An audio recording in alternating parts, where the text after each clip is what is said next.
Hermanos, buenos días, bendiciones. Hoy es domingo, abril 18 del año 2021 y pues un domingo más que Dios nos permite estar para poder compartirles la palabra de Dios. Gracias por sus oraciones. Estamos pues solamente esperando a que Dios abra de nuevo la oportunidad, y en cuanto haya un sentir correcto de parte de Dios para conmigo, yo les haré saber si será el tiempo para que podamos volver a reunirnos y poder hacer servicios otra vez. Pero bueno, hoy estamos aquí para compartirles la palabra de Dios y traer lo que Dios ha puesto en mi corazón. Voy a leer en la epístola a los Corintios, la segunda epístola a los Corintios, en el capítulo 8, versículo 10 al 12, dice así, segunda de Corintios 8, versículos 10 al 12, dice: Y en esto doy mi consejo, porque esto os conviene a vosotros, que comenzasteis antes, no solo a hacerlo, sino también a quererlo desde el año pasado. Ahora pues llevad también a cabo el hacerlo, para que como estuvisteis prontos a querer, así también lo estéis en cumplir conforme a lo que tengáis. Porque si primero hay la voluntad dispuesta, será acepta según lo que uno tiene, no según lo que uno no tiene. Bendito sea Dios. Vamos a orar, hermanos. Padre Santo, en el nombre de Jesús, Señor, tan solo Dios podemos agradecer todo lo que tú has hecho en nuestras vidas, lo que tú has permitido, lo que tú has aún quitado y has dado. Gracias porque vemos tu mano poderosa extendida, trayendo bendición a tu pueblo a pesar de todas las circunstancias, a pesar de todo lo que acontece alrededor nuestro. Tú has sido fiel y tú has permitido que podamos ver tu gloria. Gracias porque nos has mantenido en salud, has permitido que nuestras vidas, la vida de nuestras familias se mantengan en salud y que no seamos tocados, Señor, por el mal ni por el enemigo, bendito Dios. Gracias, gracias Padre Santo, gracias Señor Jesús, gracias Espíritu Santo. Pedimos en esta hora porque tú seas teniendo el control. Entregamos en tus manos, Señor Jesús, la palabra, nos sometemos a tu señorío. La palabra la sometemos a tu autoridad y pedimos que tú seas ayudando a que se ministre correctamente. Señor, lo hacemos así porque hemos aprendido que el sometimiento a tu autoridad y señorío es lo que contrae bendición, y eso es el lugar seguro donde podemos estar. Gracias, Señor, por bendecir a cada uno de mis hermanos. Abre sus oídos espirituales, Señor. Prepara sus corazones como tierra fértil para que la palabra entre como semilla, pueda ser sembrada, Señor, y traiga fruto a 30, 60 y a 100 por uno. Gracias, Señor, por tu misericordia, por tu amor, por tu gracia, por tus cuidados, Señor, por cada una de las cosas, Dios, que cada día haces tú en nuestras vidas. Yo pido tu bendición sobre tu pueblo y que por tu gracia, Señor, sea ministrada la palabra y sea ministrada correctamente. Yo clamo por tu ayuda, la ayuda de tu Espíritu Santo, y que asimismo, Señor, toda palabra torpe o necia, Señor, que pueda decirse, Señor, sea quitada, sea borrada por ti, Señor, y sea puesto lo que es correcto. Gracias te damos, Señor, en el nombre precioso de Cristo Jesús. Amén. Bendito sea Dios. Alabado sea Cristo. Yo quisiera preguntarles, para empezar esto que vamos a ver, quisiera preguntarles, ¿cuántos de nosotros nos hemos preguntado en qué manera Dios nos va a utilizar? Algunos pudieran pensar, pues no soy ministro, no soy pastor, no soy apóstol, no soy ninguno de los ministerios quíntuple, del ministerio quíntuple, no soy ni siquiera un anciano, ni un líder, ni una ayuda siquiera, ¿verdad? Y entonces muchos tienen un pensamiento de decir, bueno, pues es que Dios a mí no me quiere utilizar. Dios no voy a ser un instrumento en las manos de Dios. Bueno, yo puedo decirte que ese sería un pensamiento erróneo, un pensamiento equivocado. Dios quiere utilizarnos a todos. Y Dios lo va a hacer en su tiempo, en su momento y en la manera que a Él le plazca. Él es soberano, acuérdense de esto, Él es soberano. Y Él no hace como nosotros queremos, sino Él hace como Él quiere. Bendito sea Dios. Entonces, pues cada uno de nosotros podemos pensar, pero en realidad el Señor es el que tiene el control. Él es el que hace en su tiempo, a su manera, mediante su capacidad. Bendito sea Dios. De los diferentes personajes que la Biblia menciona, hay unos que presentan cierta importancia en la narración de los evangelios, especialmente los evangelios. Personajes que interactuaron con Jesús o que intervinieron en el plan que Dios, el Padre, había trazado. Aunque pareciera que no estaban ahí aparecieron y tuvieron un propósito y cumplieron un plan. Bendito sea Dios.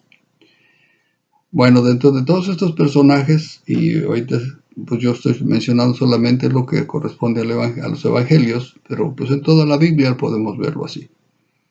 Sin embargo, aquí en los evangelios yo identifico 5 personajes y los escogí así, tal cual. Puede haber más, y hay más, pero yo solamente escogí 5. 5 personajes que si podemos colocarlos de un lado, ¿verdad? Estarían del lado de los buenos, por ponerlos en alguna parte, del lado de los buenos, y vamos a tratar de ver qué hay en cada personaje.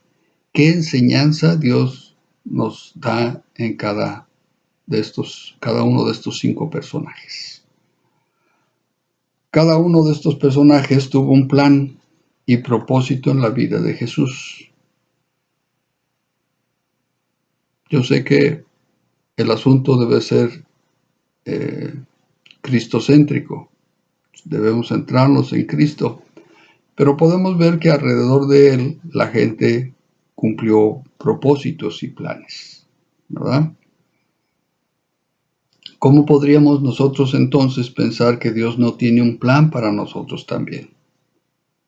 Si alrededor de la gente que aún al parecer hacían cosas que no estaban bien, vinieron a caer dentro del propósito y del plan que Dios tenía. No importa quién eres o quién fuiste.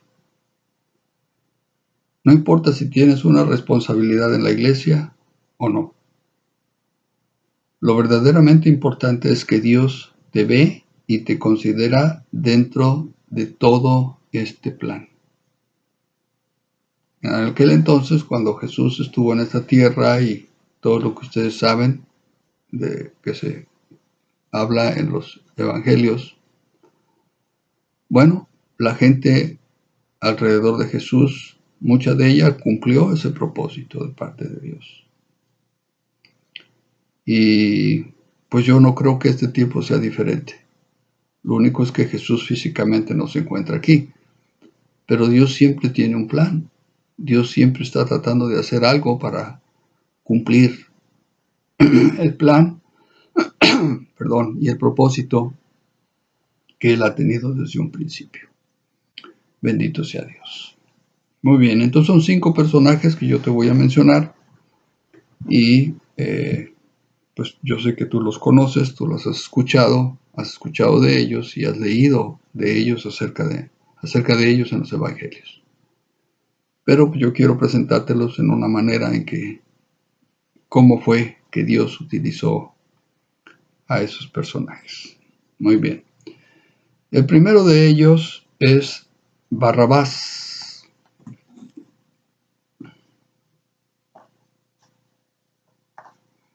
Este varón, que de los malos era el más malo de todos, fue condenado a muerte por homicidio y sedición, es decir, una revuelta, una rebelión, ¿verdad? Eso lo podemos ver en Mateo capítulo 27, versículos del 1 al 26. Ahí es donde se narra o se menciona acerca de Barrabás. Este hombre había causado muchos problemas a los romanos. Y lo que menos querían los romanos eran rebeliones, especialmente en el área donde los judíos se movían, en los pueblos o poblados donde los judíos estaban. No querían ellos problemas y rebeliones porque eso pues daba mal crédito al gobernante, y esto, si se reportaba a las autoridades superiores, que era el César, pues implicaba que ellos perderían su posición porque no pueden gobernar, porque se les sale de control las cosas. Entonces ellos trataban de evitar al máximo este tipo de situaciones, y este hombre Barrabás pues les estaba causando muchos problemas. Ya había matado a una persona, ya estaba sobre de él una acusación de homicidio y una acusación también de rebelión, de sedición, ¿verdad? Lo habían perseguido por mucho tiempo hasta que finalmente pues fue atrapado. Ya estaba preso y había sobre él una condena de muerte.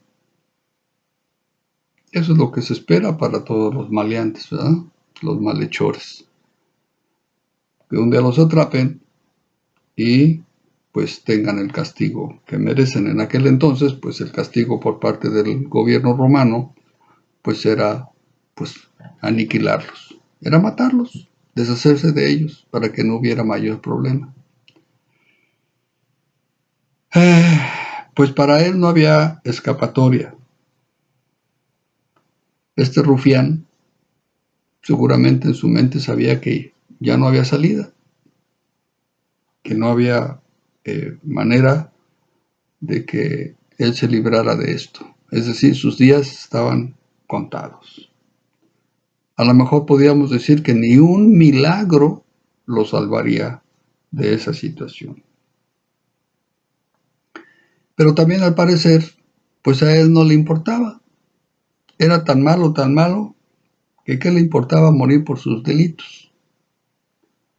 Así de malo era esta persona.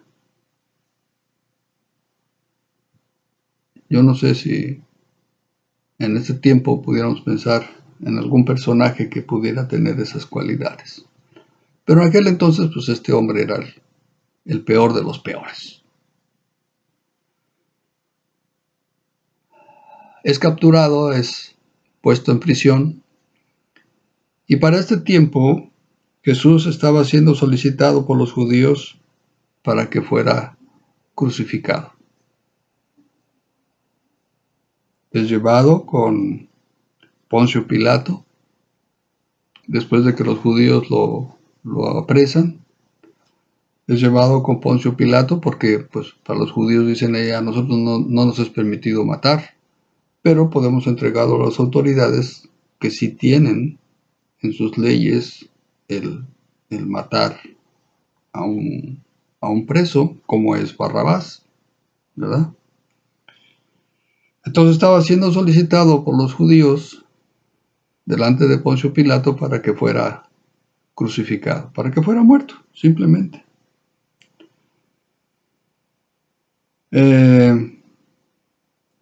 Poncio Pilato lo cuestiona a Jesús. Barrabás está encerrado, Barrabás está en su celda, él está esperando al tiempo de su ejecución. Y Poncio Pilato pues cuestiona a Jesús, ¿verdad? Dice, ¿quién eres tú? ¿Por qué no me respondes? Lo que ustedes ya conocen de Jesús, ¿verdad? Y encuentra Poncio Pilato que Jesús no hay delito para ser condenado a la muerte, pero los judíos estaban pidiendo que se matara, que lo crucificaran. Él era el gobernador y tenía que tomar una decisión. Estaba en medio de esta decisión. Sin embargo, su esposa le pidió que no se involucrara en la condena de este justo por causa de un sueño que ella había tenido. Y entonces él no sabe qué hacer. Pues, ¿qué hago? Yo ya traté de hablar con este hombre y pues no veo razón de que quieran matarlo. Yo no sé si realmente Pilato era un hombre justo, no lo sé, pero lo que dice la escritura es que él no encontró culpa en Jesús. Entonces, habiendo dictaminado que no había causa justa para condenar a Jesús a la muerte, decide tomar una acción. Esta acción es que antes de la Pascua, para hacer ejecuciones y granjearse a los judíos o al pueblo, les preguntaba para poder liberar a un preso, ¿verdad? Y este era el momento para hacerlo. Entonces había 4 presos en el momento. Había 4 prospectos en el momento. Uno era Jesús, del cual Pilato estaba seguro que no tenía ninguna culpa y que por alguna razón, ¿verdad? Por envidia o por algo, los judíos querían que fuera muerto. Pero estaba Barrabás y había 2 ladrones más. Había 2 ladrones más. Entonces, en una actuación sabia, diría yo, ¿verdad? Queriendo Pilato liberar a Jesús, porque es lo que dice, que él quería liberar a Jesús, pero la presión del pueblo no se lo permitió. Entonces, queriendo él liberar a Jesús, pues toma de los 3 presos que hay, que es Barrabás y 2 de los ladrones, o los 2 ladrones, toma de estos 3, toma a uno de ellos. ¿Cuál toma? Piénsalo bien. Un ladrón, pues, no era tan malo, digamos, aunque tenían condenación de muerte sobre ellos. ¿Qué habrán robado? No lo sé. Eran malhechores. Pero Pilato toma a Barrabás, que era el peor de ellos. El peor de ellos. Del cual Pilato estaba seguro que no iban a querer que estuviera suelto por los problemas que causaba. No iban a querer. No iban a escogerlo a él para que estuviera suelto otra vez, hubiera libre, ¿verdad? Entonces Pilato pues les dice, tengo a 2 presos, uno es Jesús y otro es Barrabás, esperando que el pueblo eligiera a Jesús para ser liberado y a Barrabás para ser condenado, que ya estaba condenado. Pero qué sorpresa entonces que cuando Pilato les pregunta, ellos escogen a Barrabás para ser liberado. Yo quiero pensar que fue un shock para Pilato. Tan fue un shock que dijo, ok, yo me lavo mis manos sobre la sangre de este justo. Los que lo quieren muerto son ustedes, no yo. Barrabás ya estaba condenado a muerte y ese iba a ir a la muerte. Pero si no quieren a Jesús, quieren a Barrabás, bueno, pues entonces Barrabás queda libre. Entonces los judíos pidieron que liberara a Barrabás, convirtiéndose este hombre en el primer beneficiado por causa de la muerte de Jesús, sin haber muerto aún. La Biblia después de este evento no menciona nada más de Barrabás, pero yo creo que aquel hombre fue cambiado cuando el culpable fue hecho libre para tomar su lugar, un justo. Es decir, Dios debió haber obrado en el corazón de aquel hombre. Barrabás no tenía opción, no tenía la menor oportunidad de librarse de lo que le esperaba. Sin embargo, fue librado. No voy a decir en un milagro, pero sí en una manera sobrenatural. Él probablemente quedó también en shock. Es que, ¿cómo me dejan libre? Después de todo lo que hice, si yo ya quería morirme por lo malo que he hecho. Sin embargo, fue librado. Cuando nosotros supimos de Jesús, su obra y amor, fue alrededor de, dependiendo de cada uno de nosotros, ¿verdad? Pero alrededor de 1950 años después de su muerte y su resurrección. Barrabás supo que su vida había sido salvada por el Mesías, sin aún haber muerto Jesús. Él recibió. Y podemos aprender y podemos ver aquí entonces que la liberación de Barrabás fue una muestra del amor de Dios por el pecador. Para recibir el favor de Dios y siendo culpables, ser perdonados para que el justo pague por sus pecados. Qué hermoso, hermano, saber que Dios no mira nuestras culpas, sino mira sus propósitos. La culpa de Barrabás era inminente y su muerte igualmente era inminente. Estaba condenado a muerte. Si Jesús no hubiera sido apresado y no hubiera sido llevado a Pilato en ese tiempo, en esos días, en esos momentos, Barrabás hubiera muerto en una cruz, crucificado. Pero no, Barrabás fue liberado y Jesús tomó su lugar para morir en una cruz. Así ha sido para nosotros, hermanos. Nosotros éramos Barrabás y Cristo tomó nuestro lugar. Y siendo culpables, fuimos declarados libres. No inocentes. No inocentes. Es muy diferente. Una persona que se le acusa y se le declara inocente es muy diferente a una persona que se le declara culpable, pero es liberada. Eso es muy diferente. Y nosotros fuimos declarados culpables, pero Cristo Jesús pagó nuestra condena. Pagó el precio. Pagó por nuestro pecado.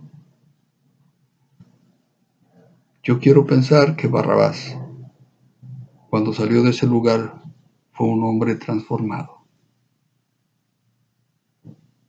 Un hombre que cambió completamente su vida.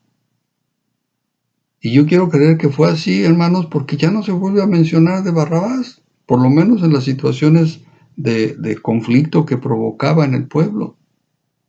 Barrabás ya no volvió a aparecer para nada. Es decir, Barrabás ya no causó problema. ¿Por qué? Porque su corazón fue transformado. Su corazón fue cambiado. a un corazón tierno hacia Dios, por la misericordia, por el favor recibido. Su vida pendía de un hilo muy fino. Fue puesto en el lugar. Jesús fue puesto en su lugar. Bendito sea Dios. Cuando Jesús ya es declarado por Pilato, decir, ok, ustedes quieren matarlo, muy bien, yo me lavo mis manos, yo me quito de la sangre de este justo y sobre ustedes caiga. Y entonces los judíos dijeron, sí, sobre nosotros y sobre nuestros hijos que caiga la culpa, pero lo queremos muerto, lo queremos crucificar. Entonces dice que pues solamente por protocolo lo mandó castigar, Pilato lo mandó castigar y después lo entregó para ser crucificado. Después de ser castigado, se le monta una cruz en las espaldas a Jesús para que la cargue hasta el lugar donde va a ser crucificado. Y en el camino se encuentra al segundo personaje, un segundo personaje que aparece ahí en escena. Este es Simón de Cirene. Él, al estar mirando igual que mucha otra gente el paso de Jesús, cuando Jesús ya no podía cargar más la cruz, es llamado a ayudarle a Jesús. Él no sabía que entraría en escena, en el plan de Dios. Ayudó con la cruz hasta la cima del monte de la calavera donde fue crucificado.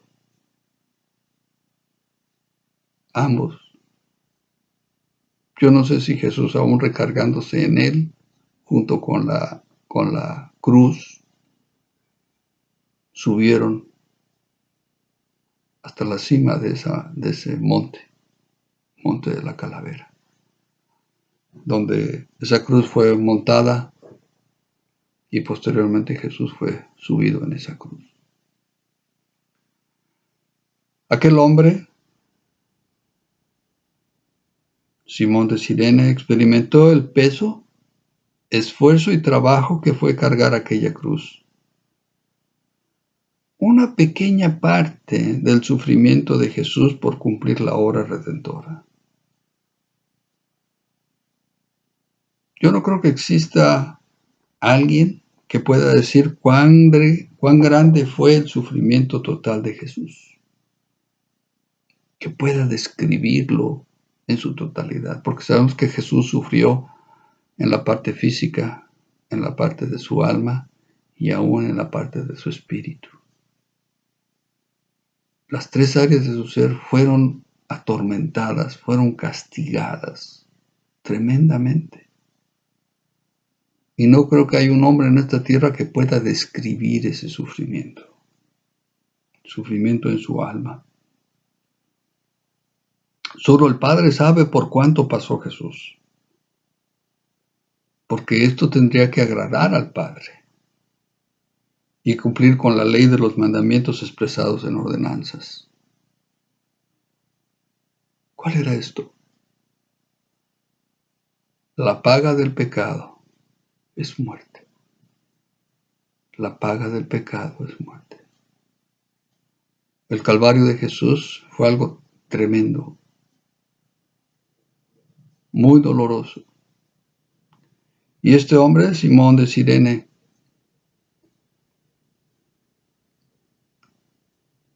experimentó un poquito de ello. Yo no sé si habrá recibido aún algunos latigazos en ese proceso. ¿Qué culpa tenía él? Él estaba observando, al igual que mucha gente más. Estaba en el lugar incorrecto, en el momento incorrecto, algunos dirían. Yo no diría eso. Yo diría estaba en el lugar correcto, en el momento correcto, para que el plan de Dios se cumpliera. Bendito Dios. El Señor Jesús anteriormente le había dicho a sus discípulos: el que no tome su cruz y me siga,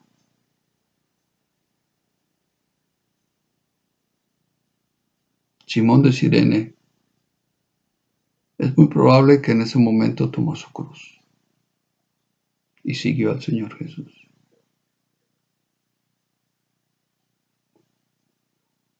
Igualmente no hay ninguna mención de este varón después de esto,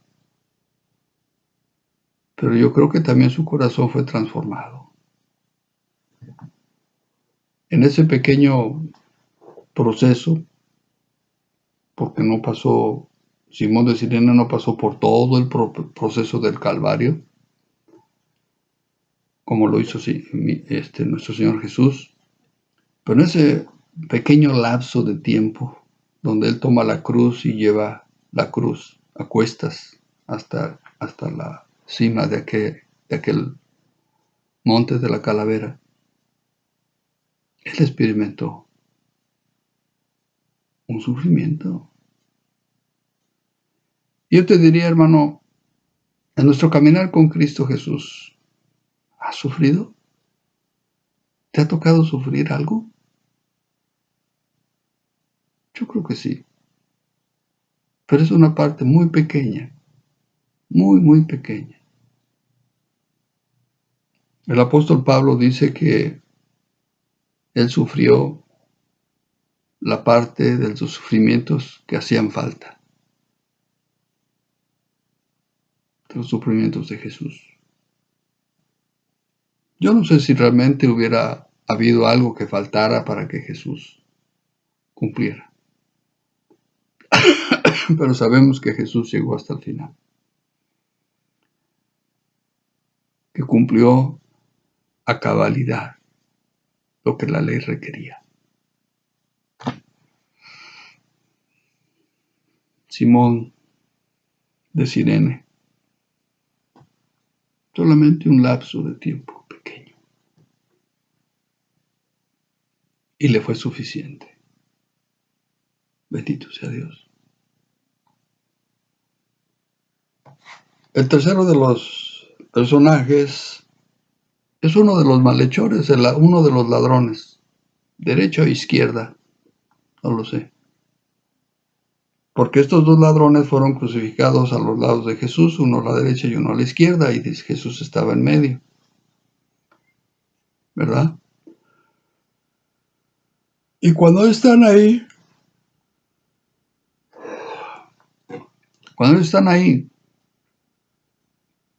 este hombre voltea y ve a Jesús en ese gran sufrimiento, porque ellos no habían padecido como Jesús, a ellos no les habían castigado, al menos no en el mismo grado de castigo que Jesús recibió. Pero habían sufrido algo. Y aquel hombre, cuando ve a Jesús, voltea y ve a Jesús y le dice: da igual que los demás, bájate de esa cruz y demuestra lo que dice ser el Hijo de Dios. ¿Qué palabras para alguien que se está viendo que está en un sufrimiento? ¿Verdad? ¿Qué intención habría en esas palabras? Pues dices que eres el Hijo de Dios. Dios es todopoderoso. Y si tú dices ser el Hijo de Dios, pues bájate de esa cruz. Pero aquel hombre estaba ahí también. Estaba en igual sufrimiento. ¿Qué oportunidad hubiera tenido él también de bajarse de esa cruz? Yo creo que si este hombre hubiera sido escogido por Pilato para cambiar a Jesús y hubiera sido liberado en el lugar de Jesús, en el lugar de Barrabás, no hubiera habido cambio alguno en él. Este hombre estaba siendo influenciado por todos aquellos que le gritaban a Jesús, sálvate a ti mismo. Estando en esa cruz, decía, bueno, pues sí, ellos tienen razón. Si dices ser el Hijo de Dios, pues sálvate a ti mismo, bájate de la cruz. Desgraciadamente hay mucha gente que no sabe por qué odian a Jesús. En serio, desgraciadamente hay mucha gente que no sabe ni por qué odia a Jesús. Eso es lo que se dejan llevar por lo que los demás dicen, sin tener la menor idea de la verdad. Mucha de gente defiende ideales de otros sin saber hacia dónde se dirigen. Solo van como borregos llevados por las masas. Este hombre, yo creo que esto le pasó a él. Y la enseñanza, ahorita te digo cuál es. Pero yo creo que esto fue lo que le pasó a este hombre. Porque cualquiera haría lo que hizo el otro ladrón, que vendría a ser el cuarto de los personajes que estamos mirando aquí, ¿verdad? El otro malhechor crucificado junto a Jesús reprende al primero y le dice a Jesús, bueno, le dice al primero, le dice, ¿por qué le dices eso? ¿No te ves que tú estás en la misma situación que él? ¿No deberías arrepentirte delante de Dios? Y entonces voltea y le dice, Señor, le dice a Jesús, Señor, acuérdate de mí cuando estés en tu reino. Él le pide que se acuerde de él cuando Jesús esté en su reino. Y a este ladrón, Jesús le da una palabra que lo llena de esperanza. A pesar de que estaba también igual que Jesús e igual que el otro ladrón, estaba ahí crucificado también. Jesús le dice, de cierto te digo que hoy estarás conmigo en el paraíso. Fíjate nada más. La enseñanza que vemos aquí en estos dos personajes, ¿verdad?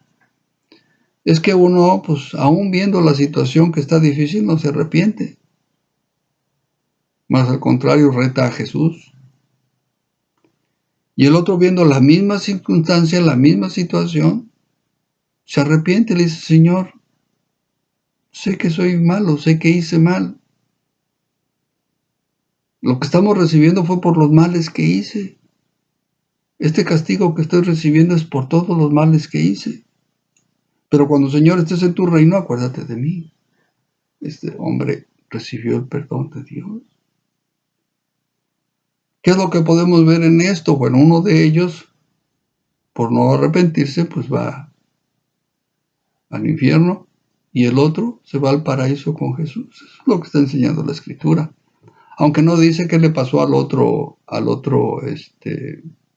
malhechor, ¿verdad? Al otro ladrón que estaba también siendo crucificado ahí junto con Jesús. Pero según la enseñanza que tenemos es que las personas que no se arrepienten, bueno, pues van al infierno. Yo no los mando. Algunas veces algunas gentes me han dicho, pero ¿por qué tú mandas a la gente al infierno? Yo no mando a nadie al infierno. Yo no mando a nadie al infierno. La palabra de Dios dice que los que no se arrepientan se van al infierno. Eso es lo que dice la palabra de Dios. Si uno de los ladrones se arrepintió y le dijo, Señor, acuérdate de mí cuando estés en tu reino, y el Señor le dice, de cierto te digo que hoy estarás conmigo en el paraíso, ¿dónde va a estar ese hombre? Pues en el paraíso. Y el otro hombre, pues el Señor no le dijo que iba a estar también con él en el paraíso, pero también murió. Porque más adelante dice la Escritura que a ambos les rompieron las piernas para asegurarse de que estaban muertos, excepto a Jesús.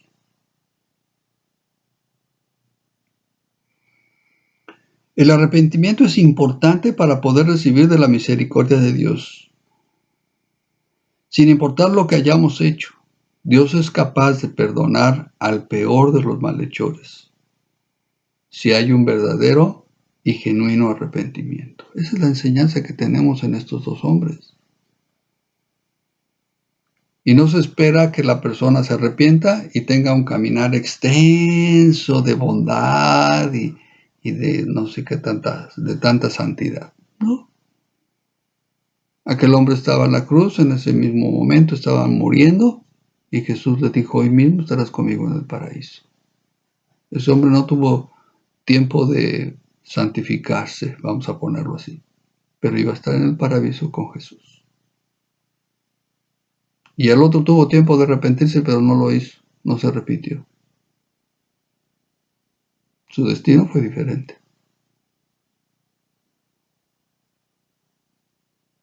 Todo Dios lo hizo para enseñanza nuestra. Y el quinto personaje que veo en escena aquí, ¿verdad? Después de que Jesús muere, después de que Jesús entrega su espíritu, y este quinto personaje, que es el último de esta lista, se llama José de Arimatea. José de Arimatea. Este varón fue utilizado por Dios para poner a Jesús en el sepulcro. Yo no sé si notaste cuando tú leíste ahí. El Señor Jesús advirtió, anunció, declaró que iba a morir, pero que al tercer día iba a resucitar. Y todo esto se lo dijo a sus discípulos, pero ninguno de ellos puso atención. Ninguno de ellos puso atención porque no creían que fuera a pasar. No lo sé. Pero ninguno de ellos puso atención. ¿Por qué? Porque resultó que cuando Jesús fue llevado a ese Calvario, fue llevado a esa cruz y ahí muere, no había dónde ponerlo. Nadie había preparado un lugar donde poner a Jesús. ¿Dónde estaban sus discípulos? ¿Dónde estaban sus discípulos? Fíjense que la Escritura dice que José de Arimatea, sí, no quiero equivocarme, hermanos. José de Arimatea dice que fue con Pilato, pidió el cuerpo de Jesús para sepultarlo, fue, lo bajó, lo envolvió en una sábana y lo llevó a enterrar. Y lo llevó al sepulcro. José de Arimatea. ¿Sí? Sus discípulos parecía que no estaban ahí. Tan asustados quedaron. No estoy desacreditando a nadie. Simplemente estoy hablando del momento, de lo que la Biblia está diciendo. ¿Ok? Nadie se había preocupado por dónde se iba a poner al Señor. Si el Señor había dicho que iba a morir, pues había que enterrarlo. Había que ponerlo en un sepulcro. ¿Cuál sepulcro? Pues no había. ¿Verdad? No había ningún lugar preparado para su sepultura. Pero este hombre que había adquirido un sepulcro abierto en una peña, en el cual nadie había sido sepultado aún, puso a Jesús envuelto en una sábana en este lugar. Ahí lo puso. Cumplió el propósito. Porque dice la Escritura que el Señor tenía que morir, tenía que ser sepultado y esperar 3 días en ese sepulcro. 3 días. Aún pues la Escritura dice más, ¿verdad? Dice que para asegurarse los judíos de que Jesús no fuera robado su cuerpo, dice la Escritura que los judíos, los sacerdotes judíos, ¿verdad? Para asegurarse de que el cuerpo de Jesús no fuera robado y que después dijeran que había resucitado como él lo había dicho, pidieron que el sepulcro se sellara con una roca y se pusiera guardias afuera. Y así fue, así se hizo. En ese sepulcro Jesús estuvo 3 días. Ahora, ¿por qué no habían preparado un lugar donde ponerlo?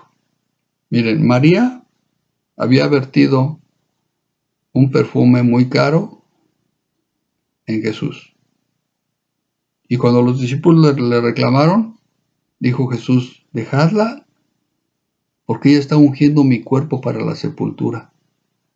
Y cuando pensaron ellos y dijeron, ok, pues si ya está ungiendo el cuerpo del Señor para la sepultura, pues necesitamos dónde vamos a ponerlo. Quizás su corazón estaba, como ya les dije, quizás su corazón estaba expectante de decir, no hay necesidad de la sepultura porque el Señor no va a morir. Pero el Señor había dicho que era necesario que Él muriera y que al tercer día resucitara. ¿Dónde lo iban a tener 3 días? Especialmente que venía la Pascua. Especialmente que venía la Pascua. No podían tener a un muerto ahí sin sepultura. Entonces aquel hombre, José de Arimatea, pues tomó la decisión y habiendo comprado este sepulcro, pidió el cuerpo del Señor y bueno, lo sepultó en el lugar. Jesús ya había dicho que era necesario que el Hijo del Hombre fuera entregado y muerto y al tercer día resucitara.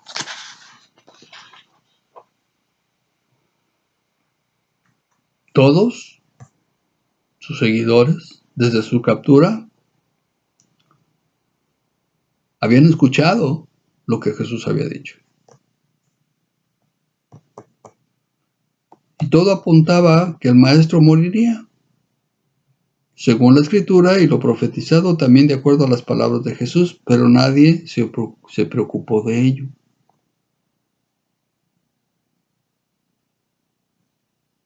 Este varón, José de Arimatea, requerido para hacerlo por Dios, lo que Dios le había puesto o propuesto en su corazón.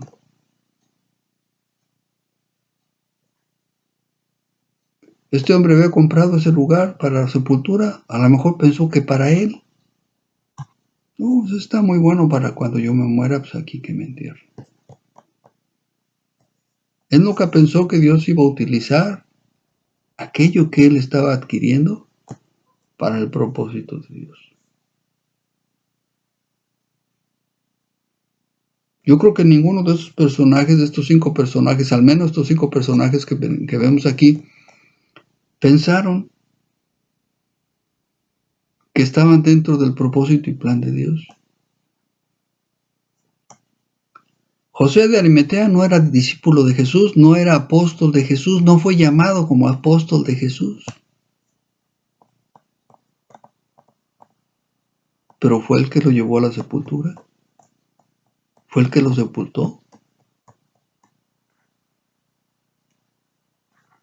Para que se cumpliera lo que se había dicho. Fue una sepultura donde la roca que había sido puesta, al tercer día iba a ser removida y Jesús saldría de esa sepultura. Resucitado, con un cuerpo transformado. Ahora, yo quiero preguntarme esto, hermanos, o bueno, yo quiero preguntarles esto. ¿Qué significa resucitar?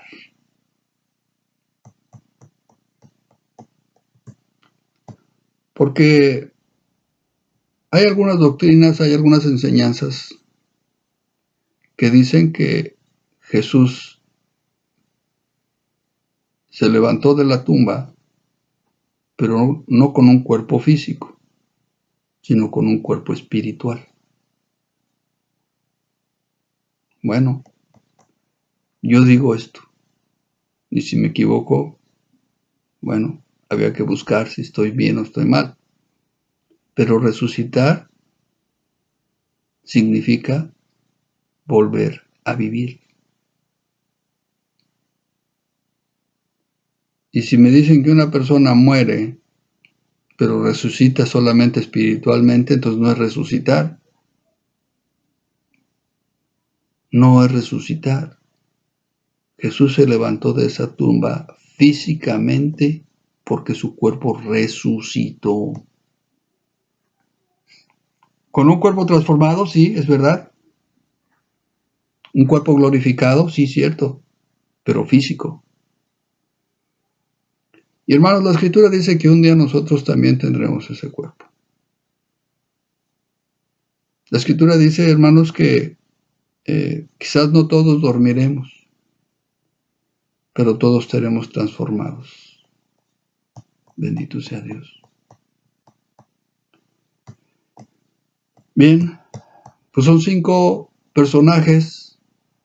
Yo estoy seguro que hay muchos más que podemos tomar, pero yo quise tomar estos 5 que fueron en el proceso donde Jesús fue declarado, o bueno, fue puesto en una condena injusta, pero una condena, hasta el momento de su sepultura. Estos 5 varones aparecieron ahí, que nos dan enseñanza. Bendito sea Dios.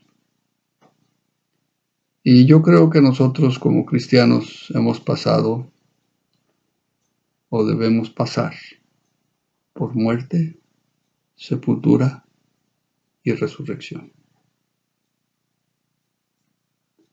Bendito sea Dios.